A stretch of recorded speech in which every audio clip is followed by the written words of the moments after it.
Murakoze cyane, reka tusubize ku bibazo bimwe na bimwe bijyanye n'uburyo wakwitegura kubona kujya muri interview yawe yo kubona visa. Wenda ku rugero tuvuge baguhamagaye ngo ujye gukora visa, ujye gukora interview yawe yo kugira ngo ubone visa. Uko ugomba kwitwara nibyo ushaka kuvuga cyane cyane, kandi iyi ngiyi iraba ari B1 B2 visa, ya visa kujya gusura. Waba ugiye gusura umuvandimwe, waba ugiye gusura inshuti, waba uje mu mahugurwa, conference cyangwa ibintu bya business gutyo, bakunze kwita B1 B2 visa cyangwa ibintu bya tourism. Ni ibintu bya B1 B2 visa. None aha nashaka ko tuvuga uko ugomba kwitegura mu gihe baguhamagaye ko ufite interview yawe cyangwa interview yawe, kugira ngo ushobore kumenya uko ugomba kwitwara cyangwa uko ugomba mbese uko ugomba gusubiza ibibazo bimwe na bimwe, kuko uburyo usubizamo ibibazo niyo bigufasha kugira ngo ushobore kubona visa. Ushobora gusubiza nabi ukayibura, ushobora kudakurikiza amabwiriza nkuko tugiye kuyakubwira gutya ugasanga birakugoye cyane. None rero nashaka ko bikurikirana neza. Icya mbere, ugomba kuhagera ku gihe, ntukererwe. Niba rendezvous yari saa 2, byibuze uhagere saa 4:15, kuko hari n'uwo mwanya kugira ngo barebe impapuro zawe uko zimeze, niba hari ukuntu babishyira ku murongo byose. Urumva ugomba kuhagera hakiri kare, nibyo byiza. Kandi ikindi, bashobora kuba bafite abandi bantu benshi bari bukorere. Wageze utinze, undi muntu ashobora guca imbere yawe ukabona umwanya barawufashe, cyangwa nta mwanya bakiguhaye kugira ngo bagukore ibyo ngibyo. Ubwo rero ibyo niba bashaka kuvuga cyane cyane abantu mugomba kureba. Turareba uko uburyo ugomba kwitwara n'ibibazo, uko ugomba gusubiza ibibazo. Icya mbere, ugomba kuhagera ku gihe. Icya kabiri, ugomba kwitonda kandi ugasubiza neza n'ikinyabupfura. Iyo bakubaje ikibazo, gerageza urebe uko wasubiza neza kandi bigaragare uko wubashye uwo muntu uri kukubaza. Ntabwo waba uri gusaba umuntu ngo umwitwareho nabi, ugaragare uko uri umuntu ukomeye, umusuzugureho. Ikindi, ugomba kuba honest, ni ukuvuga ukavugisha ukuri. Ugomba kubitegura uburyo uri buvuge ku bintu byawe, niba ari urugendo rwawe cyangwa uko ugomba kumusubiza, ugomba kuvugisha ukuri. Ikindi ni ngombwa cyane, ugomba gukora icyo bita maintain eye contact.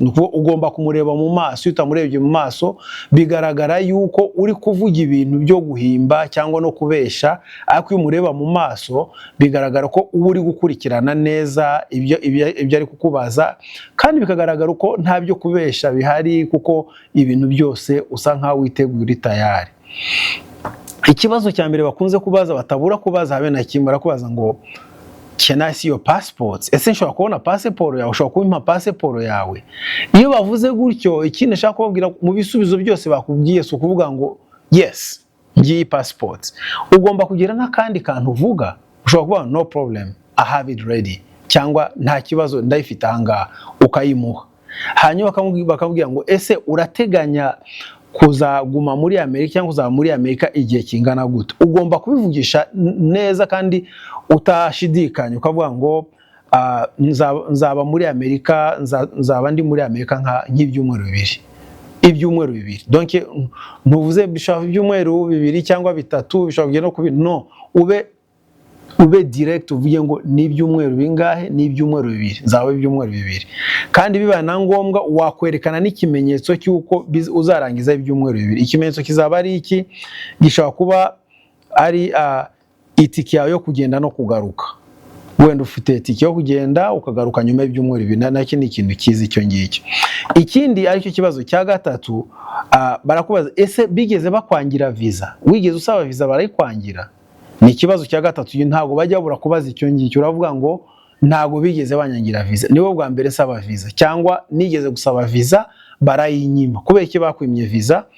Ugomba kuvuga impamvu. Sinamenye impamvu banyimye visa, wenda cyangwa banyimye visa kubera ko donc ugashaka impamvu. Ugomba kuba ufite impamvu zigaragara aho ngaho z'impamvu yatumye bakwima visa, ukabisobanura aho ngaho. Banyimye visa, sinamenye impamvu, cyangwa izindi mpamvu wenda z'amafaranga, nta mafaranga menshi wari ufite se, ubu se urayafite se? Kuko ikibazo, uko usubije ikibazo niko n'ibindi bibazo bigenda biza. Ugomba kwitegura kuri ibi bibazo nkuko mbikubwiye aha ngaha.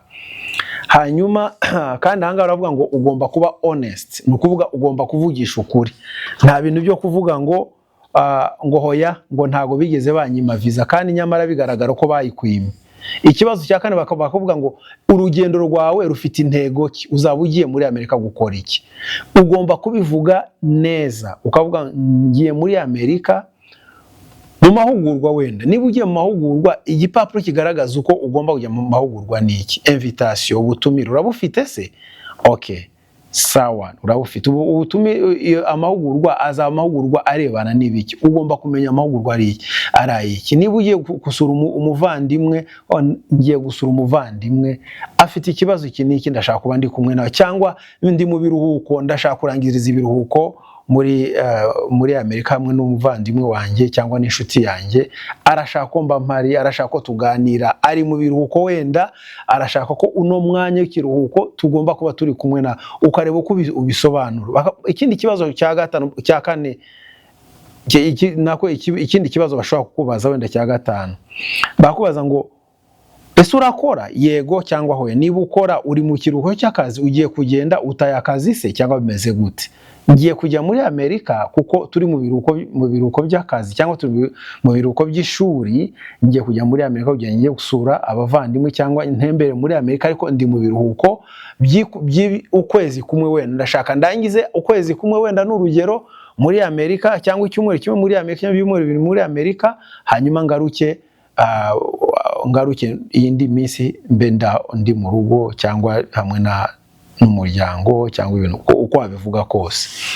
Ariko ugomba kugaragaza, niba nta n'akazi ufite ukavuga nta kazi mfite, ngiye muri Amerika ariko nimvayo mfite interview y'akazi, nzahita ko mfite interview y'akazi, itariki ufite interview he y'akazi niki, itariki ni ukagerageza kubabwira ibintu uko bigomba kuba bimeze byose. Ikibazo cya gatandatu, ashobora kukubaza, ntago bashobora kubura kukubaza kino kibazo, ese urugendo ugiye kujyamo ugiye kurujyanamo nande? Uzagenda wenyine cyangwa hari undi muri ujyana? Ukavuga yego tuzajyana n'umuntu cyangwa nzagenda njyenyine. Niba uzagenda wenyine sawa, niba muzajyana n'umuntu sobanura kubera iki mugiye kujyana n'uwo muntu. Ese uwo muntu niba ari amahugurwa, ntago yajya muri amahugurwa yagaruka akaza akakwigisha akagusobanura ibyo bamwigishije? Ibyo byose baba bashaka kumenya uko bimeze.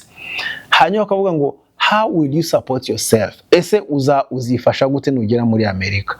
Hariho ku inzu, uzaba hehe?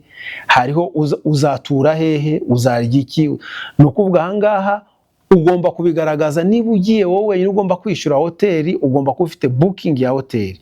Niba uzigura ibyo kurya byose, ugomba kuba ufite amafaranga, check, ugomba kuba ufite bank statement igaragaza uko ufite ubushobozi bwo kwitunga, ubushobozi bwo kuzaba muri Amerika kandi ntugire ikibazo. Niba ugiye gusura umuvandimwe ari uzagucumbikira, agomba kugaragaza byibuze yuko afite akazi kandi afite ubushobozi bwo kuzagutunga, afite inzu arimo, afite icyumba azaguha, kugira ngo bigire uko byumvikana.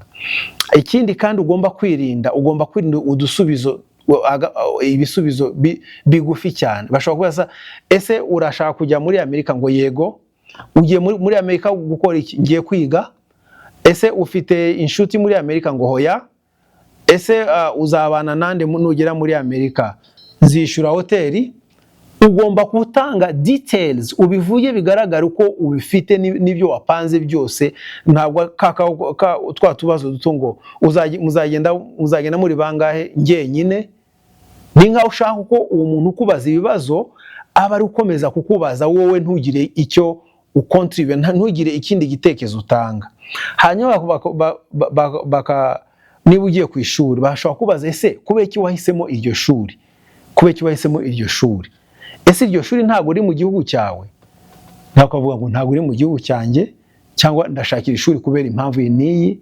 Ni ishuri rya ritsindisha cyane, ni ishuri, iki kigo cy'amashuri ni ikigo kizwi ku rwego rw'igihugu, ku buryo umuntu avuye aha ngaha atabura akazi. Ibintu nk'ibyo ngibyo nibyo ashaka kubabwira. Mugomba kwitegura neza ku bibazo bashobora kubaza byose mu gihe cya interview. Uramutse ukurikije ibi ngibi, nta kibazo wagira, interview yagenda neza. Murakoze kandi Imana ikomeze barinde. Turi kumwe, bye.